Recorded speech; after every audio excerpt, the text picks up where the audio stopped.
আজকে ফালাক করেছে একটা কাণ্ড।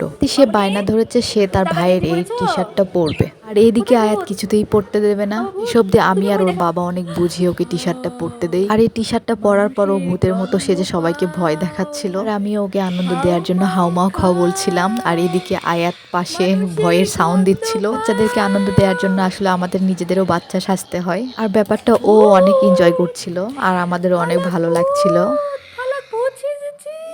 এখানে বসেন, আমি ভাত নিয়ে আসি তোমার জন্য। ভাত খাবে? কি দিয়ে ভাত খাবে মা?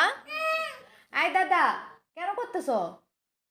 বাবা কি দিয়ে ভাত খাবে? তো যাই হোক, ওদের ঝগড়া তো এরকম লেগেই থাকে, এটা নর্মাল ব্যাপার। আজকে আমি আপনাদের সাথে একটা পছন্দের রেসিপি শেয়ার করব, লাইয়ের খোসা এবং চিংড়ি মাছের ভর্তা। মানে লাইয়ের খোসা, চিংড়ি মাছ, কাঁচামরিচ, রসুন, সামান্য পেঁয়াজ। ভর্তায় রসুনের পরিমাণ বেশি দিতে হয়, ভর্তাটা একটু ঝাল ঝাল হলে বেশি ভালো লাগে, তাই আমি কাঁচামরিচ 4-5টা দিয়েছি। এরপর দিব স্বাদ মতো লবণ, একটু হলুদ এবং সয়াবিন তেল।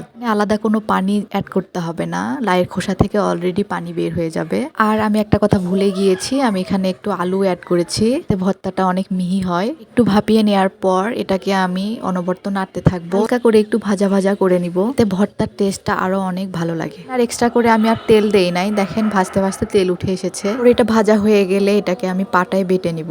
গরম গরম ভাতের সাথে ভর্তাটা হলে আর কিছু লাগে না আমাদের। পাটায় ভর্তা বাড়তে দেখে আমার মেয়ে ভাত নিয়ে বসে পড়েছে, সে ভর্তা দিয়ে ভাত খাবে। তো আজকে এই পর্যন্তই, আল্লাহ হাফেজ। এই যে ভর্তা।